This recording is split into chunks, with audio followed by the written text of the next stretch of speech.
Voilà donc petite vidéo de présentation du Blackview 6900, donc téléphone très récemment sorti par Blackview, téléphone milieu de gamme qui offre quand même quelques belles performances comme par exemple l'écran Full HD, donc écran à goutte d'eau, ce qui n'est pas forcément très agréable, mais bon, par exemple sur l'utilisation pour regarder une vidéo, on se retrouve voilà donc avec cette petite encoche là sur le côté qui se voit, c'est clairement pas agréable. Ensuite plutôt lumineux, donc ça c'est intéressant, et qui prend une plutôt grosse partie de la partie avant de l'écran du téléphone. Ensuite au niveau des performances, on se retrouve avec un P23, donc processeur qui est quand même assez vieux, plutôt économe en énergie, donc c'est pas mal, ça veut dire qu'il tiendra facilement 3 jours sans aucun problème, voire plus pour les gens qui l'utilisent peu. Le fait qu'il utilise Android 9 permet sans doute de faire encore de bonnes économies en termes de batterie.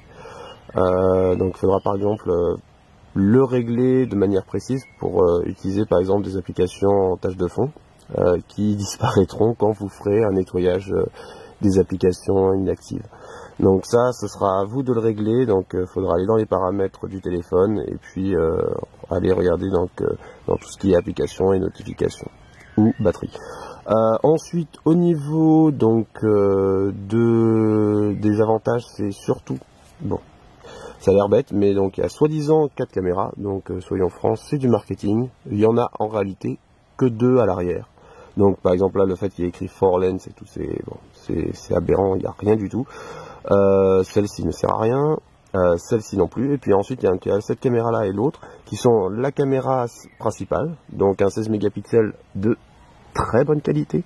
L'intérêt c'est qu'on se retrouve avec des téléphones où carrément là donc l'application caméra, pas l'application, la fonction caméra API 2, donc qui permet en fait de débrider la quasi-totalité de l'appareil photo de votre téléphone, quasiment totalement débridé. Donc en dehors de la fonction RAW, donc ça c'est vraiment pour ceux qui veulent s'en servir pour faire des belles photos. Il y a la possibilité de régler parfaitement la mise au point, de régler l'exposition, la sensibilité ISO, et tout ça avec une qualité vraiment excellente. Et puis ensuite donc il y a le module au-dessus qui est le module ultra grand angle, donc qui fait un peu effet fisheye. J'avais d'autres téléphones pour lesquels la qualité était mauvaise, celui-ci est excellent. Donc ça veut dire qu'en fait il y a 2 modules photo à l'arrière qui sont tout à fait utilisables. Donc pour débrider la totalité des fonctions de l'appareil photo, ce que je conseille c'est d'utiliser Open Camera. Open Camera qui permet, vous voyez, par exemple, vous voulez régler la vitesse d'exposition, la sensibilité ISO, donc voilà, la mise au point. Donc l'intérêt c'est que la distance minimum de mise au point de ce téléphone là est vraiment, on va augmenter un peu, est vraiment très intéressante. Donc là je suis peut-être à 5 cm, et on se retrouve avec, pourtant là je suis pas en zoom, hein, donc on se retrouve avec quelque chose de très intéressant, comme vous aurez pu voir sur les photos que j'ai mis en présentation avec le téléphone. C'est quelque chose de très intéressant. Et puis ensuite vous pouvez passer au module grand angle, comme vous voyez, donc là on voit beaucoup plus dans les angles, et en fait ce sont 2 modules qui fonctionnent très bien. La qualité d'image est excellente, vraiment. J'ai eu d'autres téléphones qui sont pourtant beaucoup plus chers, par exemple le BV 9500 Pro qui était mon ancien téléphone, donc celui-ci, avec une qualité d'image qui était vraiment, je le dis clairement, vraiment affreuse par rapport à ce téléphone là. Donc on se retrouve avec une gamme inférieure et pourtant une qualité d'image bien supérieure. Donc la caméra frontale par contre, c'est une caméra qui est donnée comme 16 mégapixels, encore du marketing. C'est pas 16 mégapixels mais 8 mégapixels interpolés. Donc si vous utilisez la caméra frontale, je vous conseille de régler votre téléphone en 8 mégapixels et le coup en fait de conserver un petit peu d'espace de stockage, parce que vous ne gagnerez rien à vous mettre en 16 mégapixels.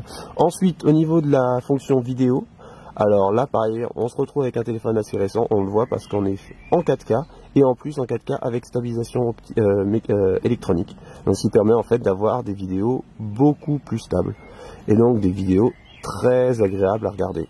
Donc ça c'est très important, vous voyez, donc ça veut dire que je bouge un petit peu le téléphone et on se retrouve donc en fait à avoir aucune vibration sur l'écran. Donc ça c'est très intéressant, parce que j'avais des téléphones encore aussi assez récents, donc j'ai essayé par exemple le S95, donc un téléphone fait par Doogee, une marque concurrente qui fait pareil aussi des téléphones étanches, Et celui-ci offre aussi la 4K, mais sans stabilisation, ni optique, ni électronique. Et ben c'est tout simplement à gerber. Je le dis clairement, ça veut dire que les vidéos ne sont pas utilisables. Ça veut dire que ça vibre de partout. Donc ça c'est quelque chose de très important. Et c'est vraiment un des points forts de ce téléphone-là. Ensuite, au niveau des fonctionnalités, on se retrouve avec un téléphone avec seulement 4 Go de mémoire vive et 64 d'espace de stockage. Bon, extensible via le caddie qui se trouve ici. C'est soit 2 cartes SIM, soit une carte SIM et une carte micro SD. Ça, c'est un des défauts de ce téléphone-là. Bon, malheureusement, il y a de toute façon beaucoup de téléphones actuels, même les téléphones étanches, ne permettent pas d'avoir, comme par exemple sur le BV 9500 Pro, donc que j'avais ici. Celui-ci, en fait, dispose de 2 logements carte SIM et un logement de carte micro SD, qui sont utilisables les 3 en même temps. Alors que celui-ci, c'est forcément un des emplacements qui sera soit pour une carte SIM, soit pour une carte micro SD. Malheureusement, voilà. C'est un des compromis qu'il faut faire avec des téléphones assez récents. Ensuite, le design, on aime ou on n'aime pas. Moi, je le trouve assez sympa. Je me retrouve un petit peu avec ce que j'avais avec un ancien téléphone qui était le S60, donc un autre téléphone fait par Doogee, donc encore cette marque concurrente, mais avec en fait des mises à jour très intéressantes, donc surtout par exemple avec ce module de caméra qui sont très intéressants. Ensuite, au niveau de la précision du GPS, nickel, l'accroche est plus rapide que sur le 9500 que j'avais juste avant. Pour de la randonnée, c'est très intéressant, donc par exemple là j'avais activé GPS test, on va activer la localisation qui se trouve ici, voilà, et donc une fois qu'on accepte, une fois que c'est activé, vous voyez, tout de suite, voilà, c'est instantané, quoi. La boussole fonctionne très bien, ça c'est quelque chose qui est assez intéressant parce que malheureusement beaucoup de téléphones proposent une boussole, mais elle est tout simplement, elle donne des fausses informations. Celle-ci fonctionne très bien et je pense que c'est aussi un point assez intéressant si vous utilisez votre téléphone en randonnée. Au niveau autonomie, je l'avais donné 3 jours sans aucun problème. Et voilà, donc aucun problème au niveau de l'utilisation d'applications. Il n'y a pas de ralentissement malgré le processeur un petit peu ancien, donc le P23. Bon, en gros, téléphone vraiment, au design, on aime ou on n'aime pas. Avec des fonctionnalités vraiment d'un téléphone milieu de gamme, avec milieu de gamme plus, on va dire. Avec un prix plutôt contenu, voilà, donc c'est vraiment le juste milieu entre un téléphone bas de gamme qui offre des gros sacrifices, par exemple sur un écran qui ne sera pas Full HD, et on le voit, on voit les pixels sur l'écran, c'est pas très agréable, et un téléphone beaucoup plus cher comme celui-ci que j'avais payé à l'époque, je sais plus, 450 € à peu près, qui alors oui offre des fonctionnalités supérieures, par exemple le talkie-walkie, mais bon, qui par contre sera beaucoup plus cher tout en offrant pas forcément d'avantages déterminants. Voilà. Donc forcément, dernière fonction, on va dire la plus intéressante sur ce genre de téléphone, c'est la possibilité de les lâcher, d'y retourner, de les reprendre, de les relâcher, et ça sans aucun risque que l'écran rende l'âme. Voilà. Donc ça c'est toujours le point le plus intéressant de ce genre de téléphone.